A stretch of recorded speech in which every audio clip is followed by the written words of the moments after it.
Rebonjour à toutes et à tous, et on est en train on va conclure notre grande ref consacrée à la jeunesse. Ce que les jeunes disent aux entreprises. Alors là, on a évoqué ce que les entreprises ont à proposer et ce que l'entreprise peut être le lieu de la transition, voire de la révolution. Mais qu'est-ce que les jeunes disent aux entreprises? Une table ronde extrêmement bien fournie, puisque j'ai le plaisir d'accueillir ici à cette rêve du MEDEF, Frédéric Mazzella. Bonjour Frédéric, bienvenue parmi nous. Je ne vous présente plus, mais enfin vous êtes président et fondateur de Blablacar. Merci d'être avec nous. À côté de vous, chère Nathalie Jaoui, bienvenue. Vous êtes présidente de CRIT Intérim et puis coprésidente de la commission jeunesse du MEDEF. Merci d'être ici. Juste à côté de vous, Harold Gardas. Bonjour Harold, bienvenue. Représentant de ComMedia et animateur de Charabia, la chaîne YouTube dédiée à l'entrepreneuriat. Merci d'être avec nous. Et puis enfin, Sarah El-Haïry, Madame la Ministre, merci d'être ici.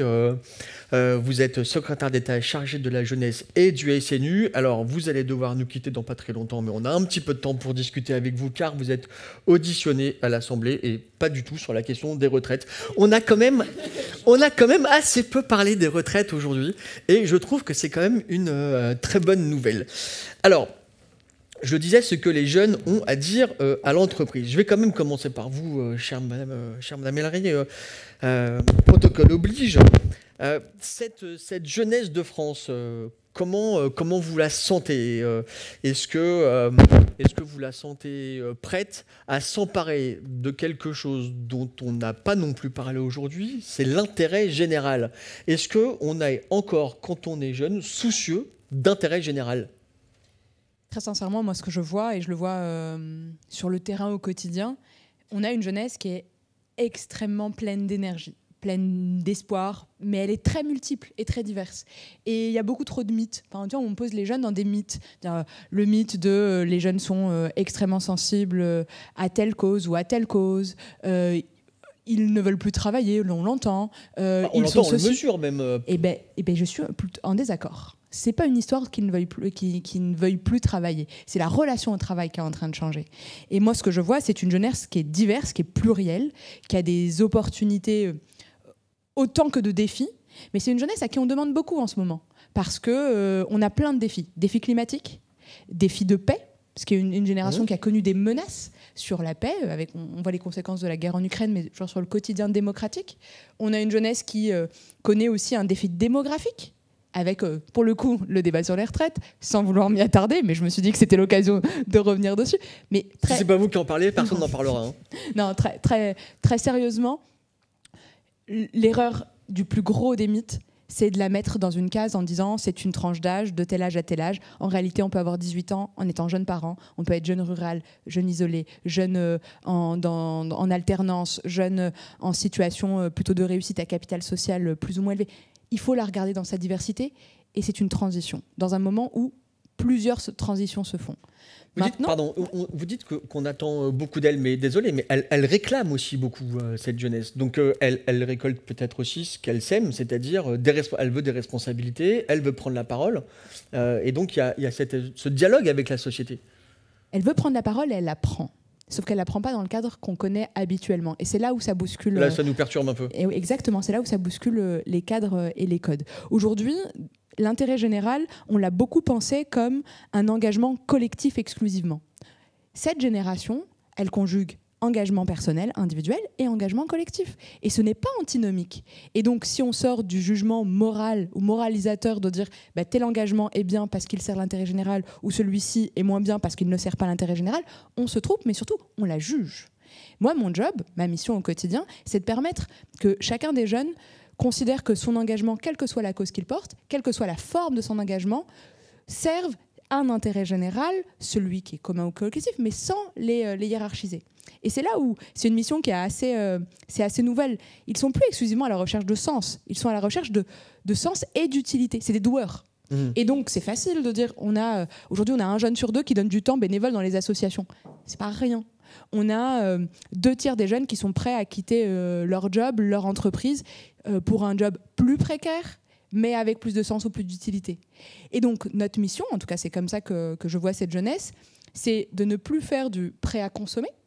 C'est plus du contrat prêt à consommer ou de l'engagement prêt à cocher des dispositifs, mais au contraire, être plus en capacité de mener des projets et de reconnaître et l'entrepreneuriat personnel dans sa propre vie, l'entrepreneuriat à l'intérieur de l'entreprise en tant que telle, ou encore la capacité à transformer de manière démocratique son territoire.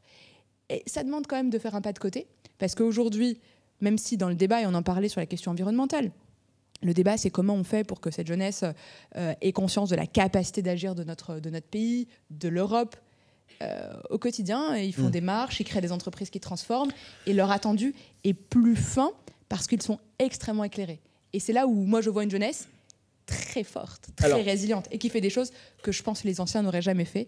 Plaquer son job pour aller créer une boîte, c'est un truc d'une prise de risque qui est aujourd'hui plus intégrée dans leur parcours. Alors, ce que les anciens n'auraient jamais fait, c'est créer Charabia. Merci, Sarah El Haïry. Non, mais parce que... Alors, je vous invite quand même à regarder Charabia, la chaîne YouTube Charabia, où Harold reçoit un panel d'entrepreneurs. Alors, quand on regarde formellement Charabia, ça peut être... le lieu d'une émission culturelle. Il y a quelque chose de très culture urbaine dans votre manière d'animer, en tout cas, cette émission. Et puis, tout à coup, débarquent des jeunes qui, précisément, alors là, pour le coup, je ne peux que souscrire, qui veulent créer leur entreprise, qui ont des problèmes tout quotidien, d'expertise comptable, qui ont besoin de conseils d'un mentor. Comment ça se passe dans ce que vous animez, et qu'est-ce que vous ressentez comme énergie? Moi, quand je regarde votre émission, je sens de l'énergie. Est-ce que vous confirmez? Je confirme parfaitement. C'est une question totalement complaisante. Non, mais c'est oui, exactement. mais c'est bien de l'entendre et de le dire, ça rend les choses très concrètes. Ce que vous avez dit, je suis parfaitement d'accord avec vous, c'est que cette jeune génération, c'est une génération de doueurs, c'est des générations de personnes qui ont envie de faire. Il y a un fait marquant qui est assez révélateur de cette génération, c'est le nombre de solopreneurs, de freelances qui se lancent sur les réseaux sociaux et pas que, et qui décident de quitter leur job et de se dire « je vais tenter de prendre le risque, de prendre le pas pour monter mon entreprise ». Et l'émission comme Charabia, c'est une émission qui a envie de mettre en avant ce type d'entrepreneur, ce type de prise d'initiative, et d'essayer aussi de réconcilier l'industrie des grosses entreprises avec les plus jeunes pour essayer de trouver des points communs entre cette jeune génération et les plus anciens, et d'apporter une valeur complémentaire entre chacune de ces générations, et de ne pas créer une rupture et d'alimenter une rupture entre les jeunes qui ont leur vision, les moins jeunes qui ont la leur, mais c'est comment est-ce qu'on arrive à prendre le bon des deux et réussir à trouver un moyen d'uniformiser ça et puis d'en faire une force commune. Ok, c'est une réponse de jeunes, courte, sèche, efficace. Nathalie Jaoui, je me tourne vers vous, puisque là, vous êtes présidente d'un gros groupe du travail temporaire.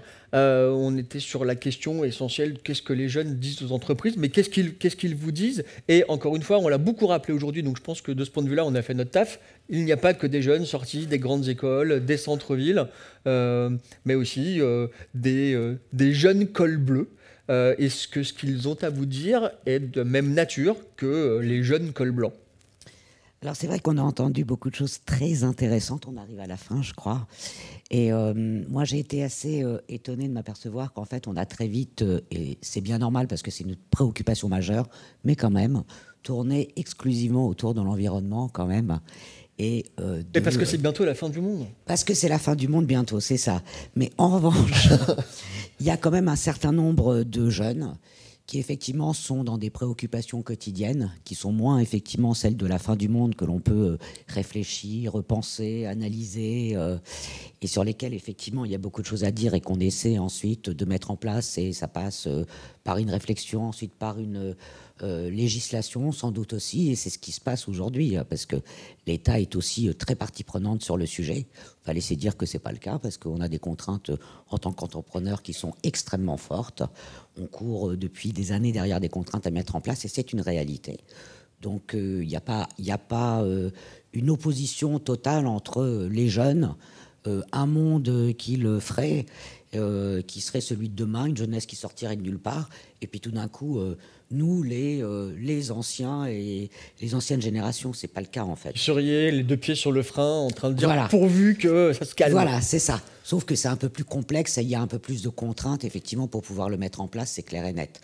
Donc d'ailleurs, il y a beaucoup de jeunes qu'on a entendus aujourd'hui qui sont extrêmement intéressants et qui sont dans le conseil. C'est amusant. C'est-à-dire qu'ils sont entre les deux et qui sont dans le conseil. C'est plus facile d'être conseillère. Vous connaissez l'expression. Bref, mais il faut effectivement de tout. Moi, ce que je constate, c'est qu'aujourd'hui, en fait, ce qu'un jeune... c'est vrai que le Covid a été un accélérateur au niveau d'une forme, d'un changement sur la façon de travailler. Entre autres, le télétravail, etc. Ça l'a révélé quand même à beaucoup de gens. Ça, c'est sûr. Avoir un équilibre plus grand entre vie personnelle et vie professionnelle. Pour autant, on a un certain nombre de jeunes qui ont moins le choix. Et moi, je trouve que ce que les jeunes veulent et continuent à vouloir quand ils sont en entreprise, c'est apprendre. En fait, parce qu'ils sont beaucoup plus... ils se rendent compte que les cycles économiques sont extrêmement rapides, qu'ils ne vont pas rester dans une entreprise, y rentrer, y passer 40 ans ou 50, ou ils ne savent pas jusqu'à quel âge encore, 62, 64, et jusqu'à la fin de leur jour. Je pense qu'ils ont quand même été échaudés par les générations avant, et il y a certains quand même qui ont vu leurs parents aussi au chômage, et leurs grands-parents. Il y a des familles, moi j'ai rencontré des jeunes qui sont effectivement dans des associations, qui sont en fait, c'est la 3e génération au chômage quand même. Donc aujourd'hui, il y a une baisse du chômage, mais travailler, ils savent, et les codes, ils n'ont pas appris non plus. Donc c'est extrêmement important de pouvoir en fait, et c'est ce qu'ils attendent, que ce soit d'ailleurs, que ce soit dans la tech, hein, parce que quand on embauche des jeunes et qui sont dans la tech, qui sont quand même des métiers très recherchés aujourd'hui, ce qu'ils veulent, c'est être sûr de continuer à apprendre, parce que c'est extrêmement important, parce que ça bouge de plus en plus vite, et c'est ça la réalité.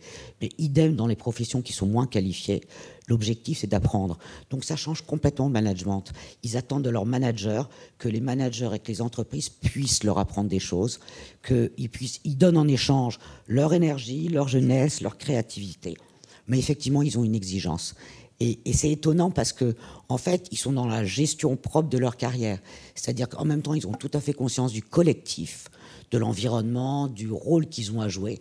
Et en même temps, ils sont extrêmement individualistes, en fait, parce qu'ils savent que c'est à eux, en fait, de gérer leur carrière et de faire en sorte d'avoir les bons choix pour effectivement rester employables tout au long de leur vie professionnelle.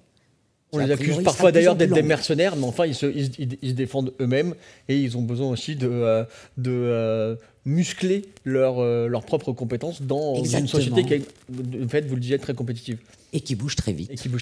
Frédéric Bazzella, vous êtes connu pour être le fondateur de Blablacar, mais ce n'est pas à ce titre-là qu'on vous a demandé de nous rejoindre aujourd'hui. C'est parce que vous avez fondé une nouvelle plateforme dédiée aux entreprises qui s'appelle Captain Cause. Est-ce que vous pouvez nous en dire un peu plus? Et est-ce que c'est une réponse de l'entreprise à ce que vous disent aussi les jeunes? Est-ce que c'est une nouvelle forme de mécénat d'entreprise? Oui, c'est une forme de mécénat participatif, en effet. Donc, Captain Cause, c'est une plateforme justement qui fait le pont entre des entreprises et des projets à impact qui sont portés principalement par des associations et notamment des associations d'intérêt général dans le domaine de l'environnement, du social et de la santé. Et la manière avec laquelle on fait ça, c'est qu'on le fait à la manière d'une implication communautaire, en fait. On permet de faire du mécénat participatif, c'est-à-dire qu'au lieu qu'une entreprise décide de faire du bien dans un bureau fermé à 3 ou 5 ou 12 avec un comité qui dit ce serait bien qu'on finance tel ou tel projet, et puis ensuite ils disent à la communauté alors cette année on a fait ça qui était bien, et bien nous ce qu'on dit c'est que l'entreprise peut allouer un budget et ensuite demander à sa communauté, que ce soit ses clients, ses collaborateurs ou bien ses partenaires ou ses investisseurs, et bien justement d'aiguiller ces fonds là, dire par exemple on a 10 000, 50 000, 500 000 euros parfois qu'on va distribuer cette année à des projets qui font du bien à toute la société dans le domaine de l'environnement, du social et de la santé. En revanche, on va impliquer tout le monde dans le choix de l'attribution de ces fonds là. Et donc on rentre dans quelque part une forme de mécénat communautaire qui renverse complètement la dimension qu'il peut y avoir entre une entreprise et ses parties prenantes, puisque cette fois tout le monde participe, puisqu'en fait l'entreprise elle appartient à tout le monde, en fait elle appartient autant à ses clients qu'aux gens qui travaillent dedans. J'ai envie de dire, c'est-à-dire que sans clients il n'y a pas d'entreprise en fait. Hein. Donc le fait qu'on arrive à faire participer tout le monde à ce que l'entreprise va faire de bien pour la société, eh bien c'est une dimension nouvelle, j'ai envie de dire même démocratique, et surtout c'est quelque chose qui est possible aujourd'hui techniquement, qu'on ne pouvait pas faire avant, mais grâce aux technologies de plateforme, maintenant on est capable d'impliquer des millions de gens dans des millions de décisions. Donc une agilité dans le fait de redistribuer de l'argent. Pardon, juste la provenance des fonds vient des budgets marketing, des bénéfices, des marges. Comment ça... En fait, ce que l'on fait là, c'est qu'effectivement, on remplace des budgets marketing qui potentiellement parfois pouvaient servir à acheter des goodies ou autre chose, ou des objets physiques qui nécessitent donc d'être fabriqués parfois à l'autre bout du monde, transportés et puis ensuite de manière logistique aussi dispatchés. Là, on le transforme en argent qui va directement sur des équipes sur le terrain, des projets qui vont faire de la préservation de la biodiversité, de la réinsertion sociale ou différents projets qui ont une utilité directe, et ça fait autant plaisir en fait aux gens. On a fait des sondages là-dessus, donc un sondage qu'on a sorti avec Captain Cause il y a à peu près un mois, où on est allé demander justement aux gens est-ce que vous seriez d'accord pour qu'à la place d'avoir des goodies ou des objets qui sont donnés par les boîtes, vous préféreriez que ce budget-là soit donné à des associations? Si vous me posez la question comme ça, je dis oui. Eh oui, mais alors, il y a 72% des gens. Ce qui est marrant, c'est que 72% des gens disent oui. Ah, il y a quand même des gens qui disent non. Ouais. Et sur les 72% des gens au total, toute la population, et sur les 18-34 ans, on est sur 94%. Ah oui, d'accord. Donc en fait, on voit le shift, on mesure là directement. La nouvelle génération a dit non, vaut mieux envoyer de l'argent sur quelque chose qui a de l'impact. Et au-delà de ça, évidemment, ça permet d'impliquer tout le monde dans ce changement-là, plutôt qu'il y en ait qui agissent, d'autres qui soient spectateurs, qui soient frustrés d'être spectateurs, d'autres qui soient frustrés de ne pas savoir comment agir. Et bien là, on agit tous ensemble avec les organismes qui ont le pouvoir d'agir, et notamment les entreprises, parce que ce que l'on voit aussi, c'est qu'il y a beaucoup de personnes, alors là c'est plus de 90%, des gens qui pensent que oui, c'est aux entreprises d'agir aussi pour les problématiques sociétales, parce que on voit bien que le gouvernement, quelle que soit la confiance qu'on peut lui donner, n'a pas toujours les manettes ou les moyens de faire ce qu'il faudrait faire, et donc en fait on se dit bon, c'est un peu à tout le monde de se retrousser les manches aussi. En tant qu'individu, on se dit moi tout seul je peux pas faire grand chose. Par contre on se dit les acteurs économiques, ils ont quand même de l'argent, ils pourraient envoyer cet argent-là vers des choses qui font du bien. Et du coup, ce faisant, les marques y trouvent leur intérêt. Donc c'est ça la nouveauté, puisque ça leur permet de souder, de se rapprocher de leur communauté et quelque part, justement, d'aller répondre à une attente très forte, l'attente de chacun d'entre nous en tant que citoyen, sur l'action, justement, que le monde économique, les entreprises, peut avoir sur l'amélioration de notre monde. Sarah El Haïry, vous avez été doublement interpellée, d'abord par Nathalie Jaoui qui réclame le rôle de l'État. En même temps, d'une certaine manière, Frédéric vient de nous dire que l'entreprise prend à sa charge une partie de l'intérêt général. Comment l'État se positionne par rapport à cette apparente contradiction ?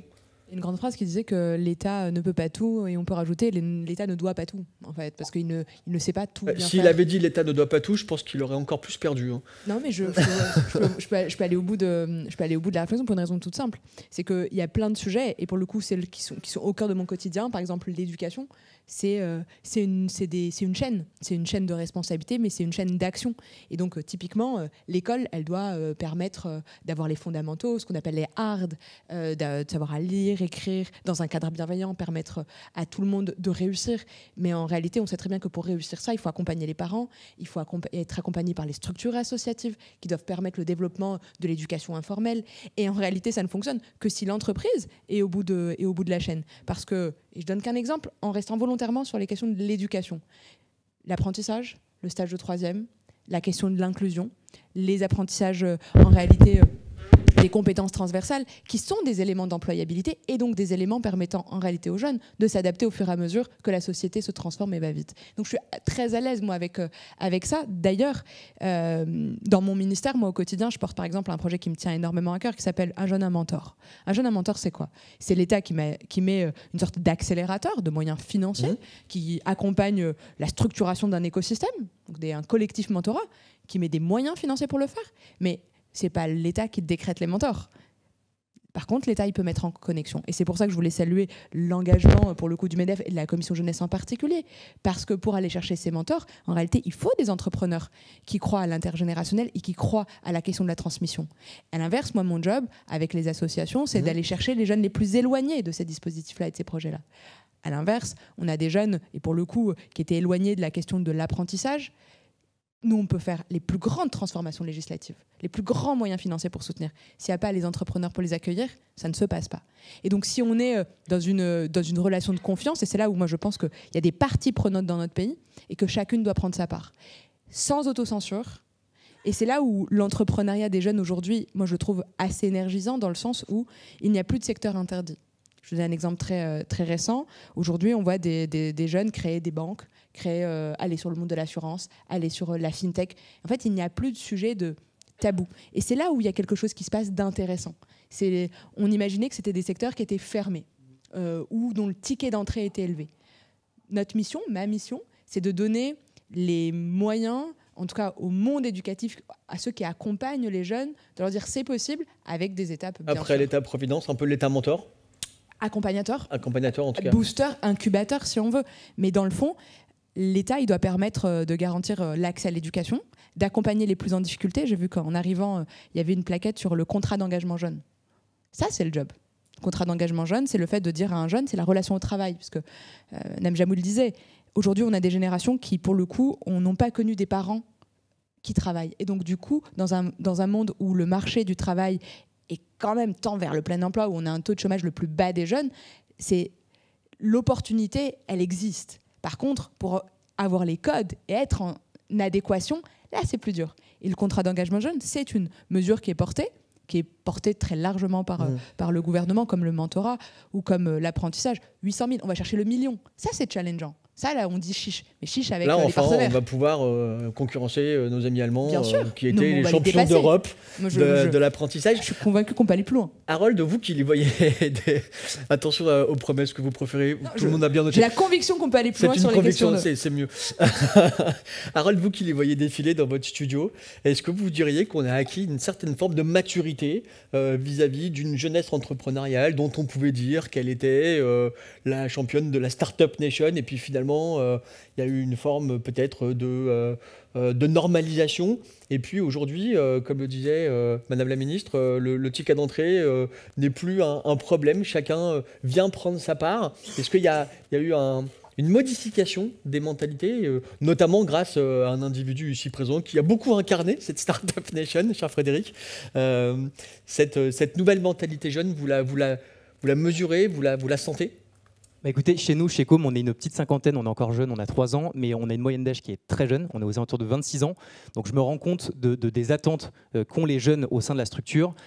Ils sont plus qu'en attente d'une mission, de la rémunération, mais d'un cadre de pourquoi est-ce qu'ils vont venir travailler. Est-ce qu'ils ont la possibilité de travailler uniquement en silo ou est-ce que de manière transversale, ils peuvent totalement changer de métier 3 fois au sein de la même structure. Est-ce qu'on se rattache aux valeurs de l'entreprise? Est-ce que l'entreprise, typiquement, va faire attention à son impact environnemental? Est-ce qu'on fait attention au cadre dans lequel vont évoluer les employés? Tout ça, c'est des paramètres qui sont hyper importants à prendre en compte pour les conserver, ces jeunes talents.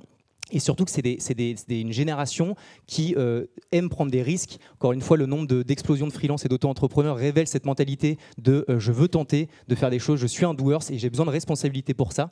Et donc je pense que si jamais on arrive à donner un cadre et des moyens et des actions en interne pour pouvoir garder ces talents, ça permet de pouvoir avoir vraiment une explosion de jeunes talents qui font de l'intrapreneuriat. C'est comme vous l'avez dit, on peut entreprendre, mais on peut aussi intraprendre. Et je pense que c'est là-dessus qu'on doit, en tant qu'entreprise, essayer de mettre à disposition tous ces éléments pour pouvoir intégrer ces jeunes talents. Merci, c'est toujours très clair. Nathalie Jaoui, alors je ne parle pas du rôle de l'État, mais là pour le coup des entreprises, et je m'adresse à vous avec votre casquette MEDEF, est-ce que les grandes entreprises, les grands groupes peuvent s'inspirer de ce qui se passe précisément chez les jeunes entrepreneurs pour aller vers quelque chose qui est plus pérenne dans les grands groupes, l'intrapreneuriat? Il y a déjà des expériences qui sont faites dans les grands groupes. À la base, ça vient quand même aussi des grands groupes.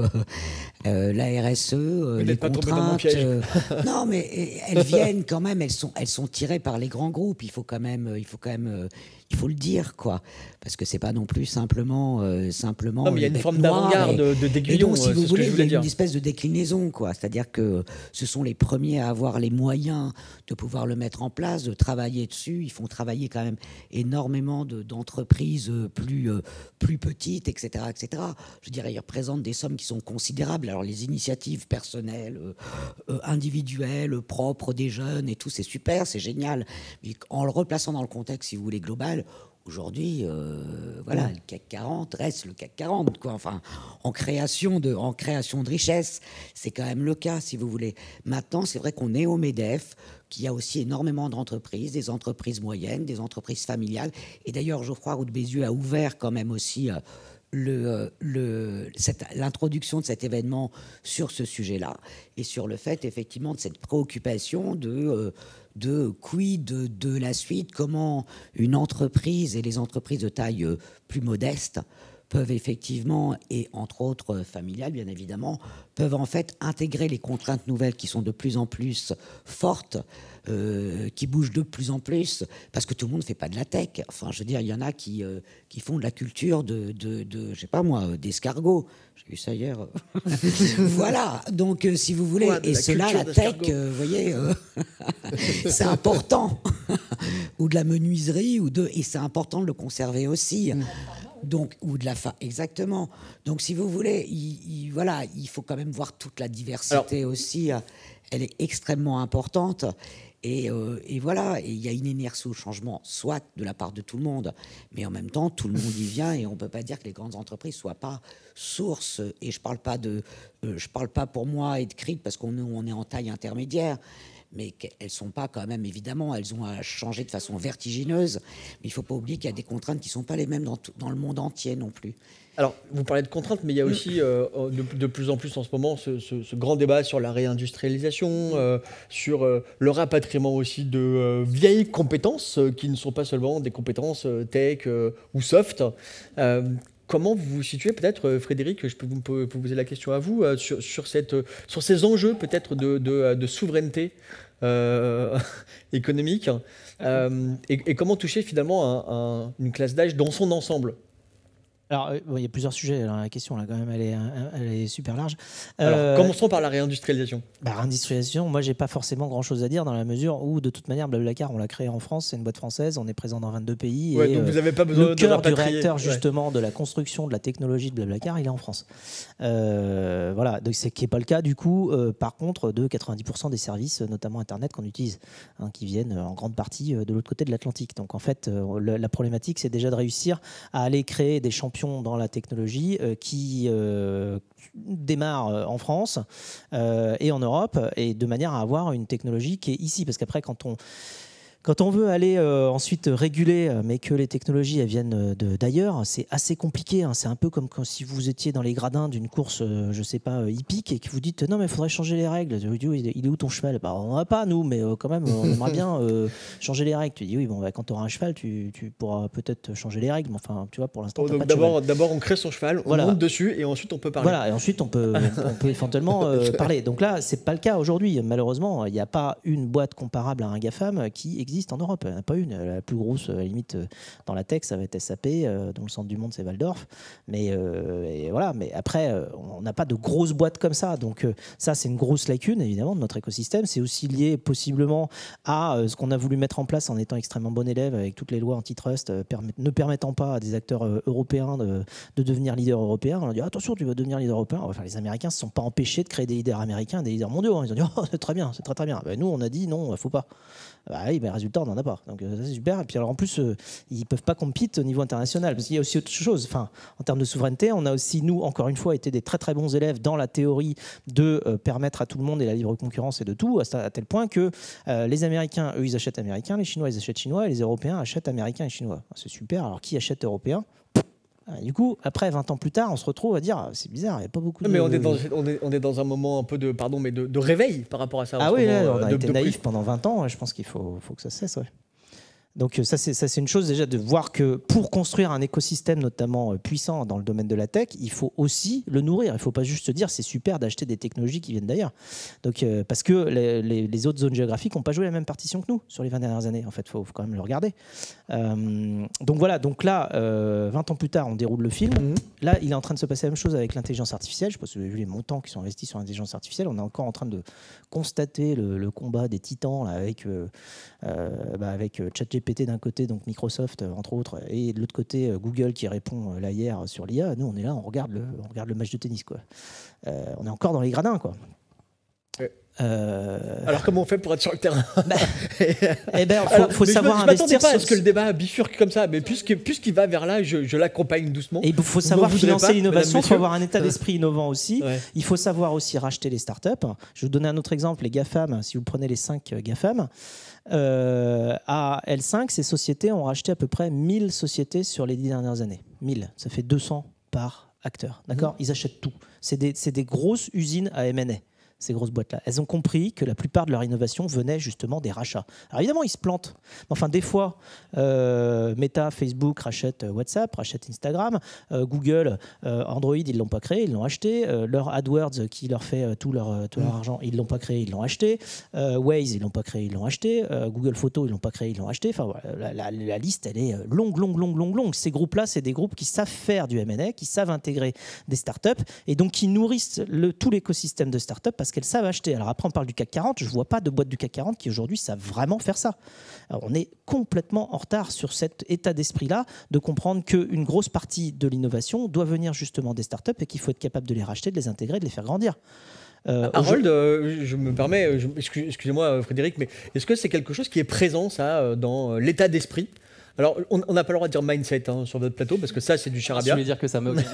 On parle du M&A, donc du coup, du fait de la croissance externe des structures. Dans mon environnement, qui est plutôt celui de la start-up, j'en entends parler. Effectivement, Frédéric, je pense que c'est quelque chose qui se fait de plus en plus. Après, encore une fois, moi, je suis plutôt sur des structures qui sont plus petites et je suis moins en relation avec des plus grosses entreprises sur lesquelles il y aurait vraiment un sujet à faire de la croissance externe. Mais j'en entends parler de plus en plus. Et je pense qu'effectivement, plutôt que de repartir à un démarrage d'activité et de devoir trouver une expertise, d'identifier les bons acteurs, de les rattacher et de correctement les intégrer au sein de sa structure existante, c'est un moyen de pouvoir croître plus rapidement que de repartir au démarrage. Mais je vais vous donner la parole, Madame la Ministre, mais ce sujet de la localisation et de la souveraineté économique, est-ce que...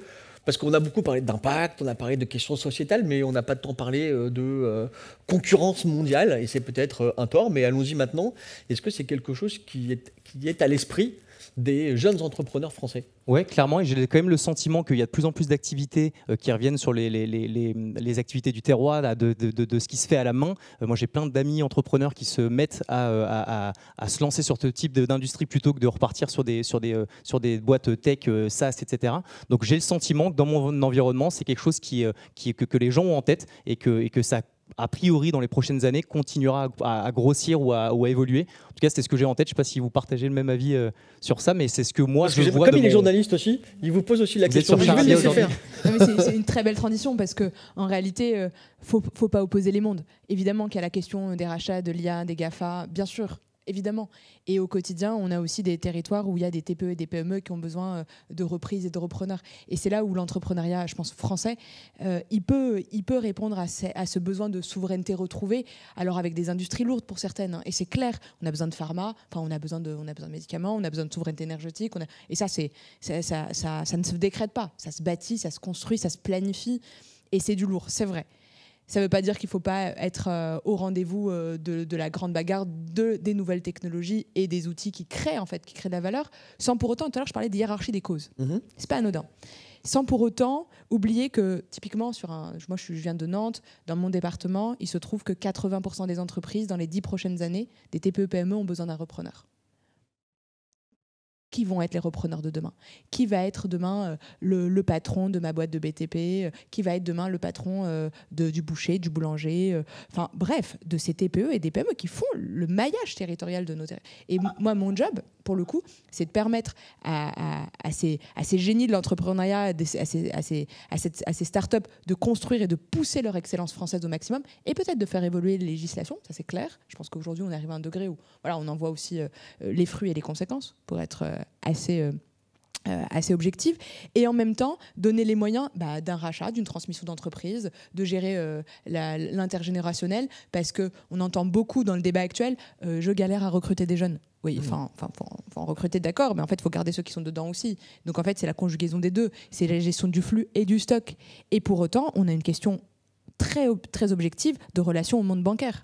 Je veux dire, la question de comment tu mets des moyens pour racheter des fonds propres je parle sur des entreprises traditionnelles, TPE, PME.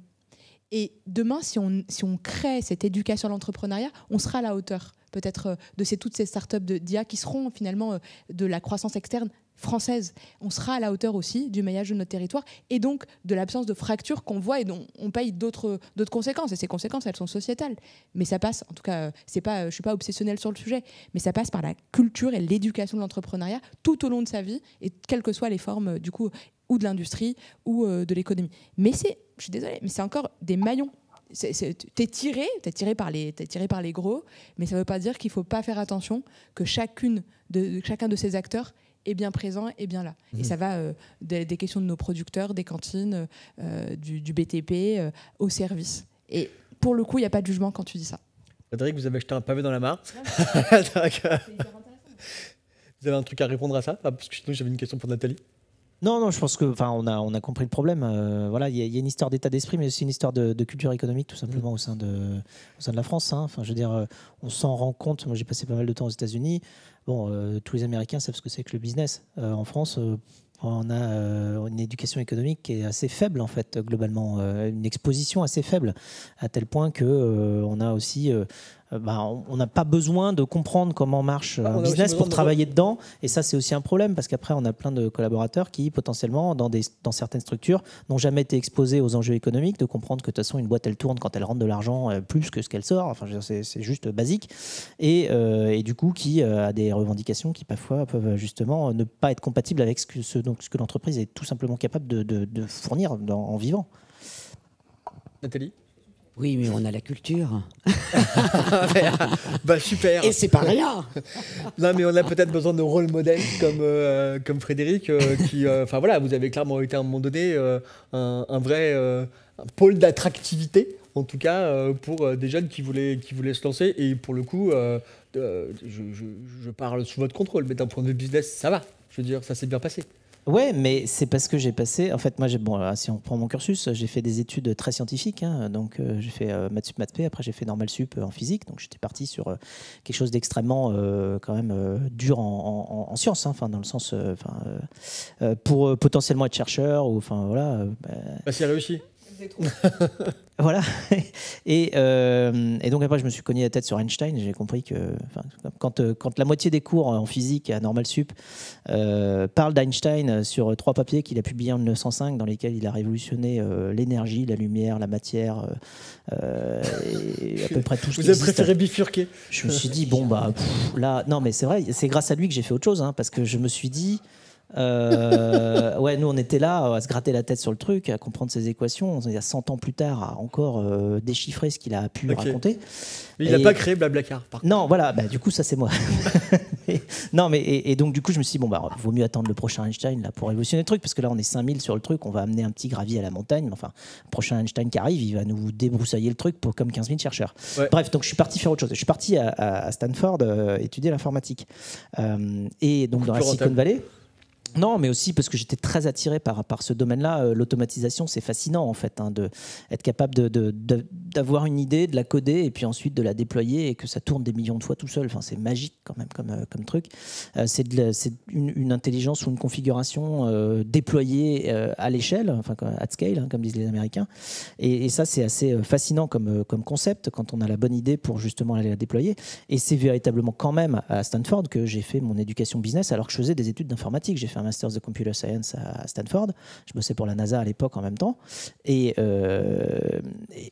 c'est paradoxalement, alors que j'étais dans un milieu de chercheurs hein, quand même, hein, parce qu'on faisait de la recherche en chirurgie virtuelle. Enfin, je vous passe les détails, mais c'était pour envoyer des chirurgiens astronautes dans des fusées pour faire de l'opération sur des environnements virtuels, dans lesquels, en arrivant en 99 à Stanford, dans les amphis de Stanford, vous prenez des cours dans lesquels il y a des caméras sur les rails, il y a des micros sur tous les sièges, et le prof est en train de projeter son truc qui en même temps est qui est en stream en live sur la télé du campus, c'est-à-dire que vous pouvez aussi un matin, quand vous ne voulez pas forcément aller en classe, et bien directement, on est en 99, hein, directement depuis votre lit, vous allumez le Channel 5 et vous avez le cours d'informatique en live avec les slides qui défilent, le prof qui parle et les gens qui posent des questions dans la salle qui sont enregistrés, donc vous participez à la classe.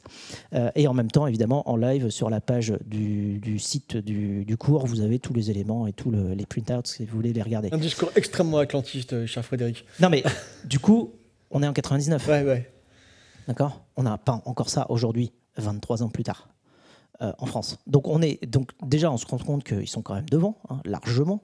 Et au-delà de ça, tout est relié aussi quand vous vous rendez compte que la NASA est implantée sur le campus de Stanford et que d'ailleurs tout le matériel qui est utilisé est fourni par toutes les boîtes privées de la Silicon Valley parce qu'elles ont envie de dire qu'elles fournissent le matériel à la NASA et à Stanford. Donc en fait, on a des environnements de travail complètement dingues dans lesquels les sociétés et l'université et même la NSF, donc la National Science Foundation, collaborent pour justement aller créer de l'innovation. Et là, vous avez l'impression que tout le monde rame dans le même sens. Les boîtes, la National Science Foundation, les universités, vous dites mais tout le monde se tient la main pour aller créer de l'innovation ensemble en apportant chacun sa pierre à l'édifice. Et en France, on est encore extrêmement sectorisé. Alors c'est un autre sujet, mais la porosité entre nos universités et le monde des entreprises, elle est quasi nulle. Enfin, ça, c'est un gros problème, hein. C'est-à-dire que c'est des silos, alors qu'on est tous en train de vouloir quand même construire un futur. Votre voisine n'est pas d'accord, mais je vais lui donner la parole. C'est à des années-lumière de ce que les Américains savent faire en termes de collaboration, université et privé. On est nuls là-dedans. Alors, il nous reste 2 minutes et Sarah et Laëri tout est différent, mais en même temps, on est en train de perdre la bataille, donc il faut savoir. Enfin, il y a un moment, on peut se dire qu'on a raison et perdre, mais enfin, moi, il y a des moments où je préfère... En tout cas, vous êtes ici et maintenant, présent avec nous, cher Frédéric. Alors, une pierre dans votre jardin, Madame la Ministre. Un rocher. Un rocher dans mon jardin, d'autant plus que je suis vraiment désolée, mais parce que dans notre pays, on a une grande institution qui s'appelle l'Assemblée nationale et le gouvernement est responsable devant l'Assemblée nationale, donc je vais aller rendre des comptes sur les projets que nous menons en ce moment. Moi, j'ai peut-être un enjeu. Franchement, moi, je pense que le rêve français, il existe. Le rêve français, il existe et on peut le challenger. Et c'est vrai que quand vous parlez de ce que fait Stanford, on dit waouh, pourquoi pas, mais nos modèles éducatifs sont en vrai différents. Et en fait, on peut appliquer ça sur, effectivement, peut-être la recherche, les sciences, sur des points essentiels. Mais fondamentalement, mais peut-être que, en tout cas, c'est ma conception des choses, je pense qu'on est beaucoup trop, parfois, en auto-flagellation française, quoi. Et quand je dis ça, je le dis sans aucun jugement, mais notre modèle, il est accessible à tous. Nos universités, elles sont très largement portées par le contribuable. Elles sont accessibles. L'excellence, elle est là. Quand demain tu veux faire médecine aux États-Unis, je suis désolée si tes parents... Moi, je viens d'une famille moi, j'ai grandi au Maroc, je viens d'une famille populaire, c'est l'école qui a tout fait, c'est l'école qui a permis à mon père de devenir médecin, et au contraire ma mère de devenir commerçante. Je suis le fruit de ça, en fait. Et je me dis, est-ce qu'aux États-Unis, j'aurais eu les mêmes chances ? J'en ai pas la conviction. Par contre, est-ce qu'aux États-Unis... J'ai été payé quand j'étais aux États-Unis, hein, c'est-à-dire pour faire mes études là-bas, ils me payaient pour faire de la recherche en même temps que je faisais mes études. Mais parce que vous étiez brillant et vous aviez fait l'agrég et vous avez fait normal. Oui, j'ai fait normal. Ouais, non, fait normal. Moi, j'ai foiré mon concours de normal. Finalement, j'ai tourné autrement, hein. Mais je pense pas trop mal finalement. Mais j'ai eu la chance de préparer normal.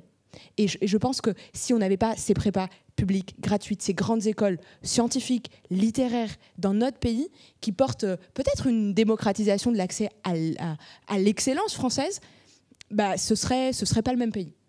Après, c'est une vision comme une autre. La vérité est au milieu, comme toujours. Certainement. Mais en tout cas, il faut encourager les collaborations du public et du privé, et de l'éducation et des entreprises. Et du plus jeune âge. Dès le primaire, en réalité. On peut découvrir les métiers, on peut découvrir l'orientation. Et ça, pour le coup, c'est sain d'ouvrir un maximum. Et c'est ce que je disais au tout début dans mes propos. On a besoin de la mobilisation de tous. Et pour ça, on a besoin de confiance réciproque, je pense, entre la grande institution de l'école et aujourd'hui l'innovation que peut porter l'entreprise et sa connaissance du monde. Et ça se fait. Je pense que ça se fait. Si on top. Un pacte patriotique, un pacte de souveraineté, un pacte d'accompagnement. Et c'est pas impossible. C'est plutôt un joli projet. Nous arrivons au terme de notre débat. Je suis absolument désolé. Non, peut-être, Nathalie, un tout petit mot pour conclure. Bah oui, parce que quand même, j'aimerais bien qu'on raccroche avec la question de la jeunesse et de la manière dont on peut peut-être fixer ces jeunes dans un pays comme le nôtre. Et peut-être que c'est aussi un des rôles de la commission jeunesse du MEDEF. Donc je fais une petite circonvolution pour retomber sur nos pieds. Mais on voit bien que là, quand un débat s'engage sur la façon dont d'autres pays peuvent être extrêmement attractifs, on tombe sur une petite pierre d'achoppement et qu'on a quelques petits défis devant nous. Alors, avec le micro, ce sera en plus simple. Extrêmement attractif, oui, mais en même temps, tout le monde n'a pas le même désir et tout le monde n'a pas envie spécialement de monter Blablacar, pardon. Et le sens que chacun cherche, on parle beaucoup de sens. Je veux dire, il est en même temps, évidemment, on peut parler d'un sens collectif, et il y a effectivement un sens collectif, mais il y a un sens individuel aussi pour chacun et pour chaque jeune. Et les gens sont extrêmement différents. Et voilà, et quand vous les côtoyez, les envies, les désirs de telle ou telle activité sont extrêmement différents. Il y a quand même un signe d'encouragement, c'est qu'un tiers des jeunes veulent créer leur boîte aujourd'hui, hein, ce qui n'était quand même pas le cas. Donc là, quand même, on sent que justement l'entrepreneuriat est en train de gagner de la crédibilité, en tout cas de l'attractivité pour la jeune génération, et ça c'est quand même un bon signe parce que il y a une chose qui est sûre, c'est que le statu quo, si on pourra en revenir au sujet climatique et autres challenges actuels et défis, il y a une chose qui est sûre, c'est que si on ne change rien, on va dans le mur. Donc là, toutes les courbes le montrent. Donc il y a une seule chose qui est sûre, c'est que ce qui nous permettra peut-être d'éviter le mur, c'est de faire autrement. Donc il va falloir innover, et pour innover, il va falloir beaucoup d'entrepreneurs. Et donc c'est très très bien que la nouvelle génération ait envie d'entreprendre. Et ben voilà, et un mot de la fin. Merci beaucoup. Merci à tous les quatre. Merci Madame la Ministre. Bonne Assemblée nationale. C'est le moment de nous quitter. Ça fait déjà plus de 3 heures que nous sommes ensemble. Je crois qu'on a évoqué énormément de sujets. Merci beaucoup à tous les trois. Merci à toutes et à tous. Merci à toutes les équipes qui ont permis que cette rêve puisse se tenir correctement. Merci à mes chères collaboratrices d'Uzbek Erika. N'oubliez pas évidemment de vous abonner à Uzbek Erika. J'en profite pour faire aussi ma pub. Nous nous retrouvons pour une nouvelle ref consacrée à une ref numérique, une ref num qui aura lieu le 28 mars sur le cybercampus de la Défense. Merci encore à toutes et à tous. Et puis, vive la jeunesse. Au revoir, merci.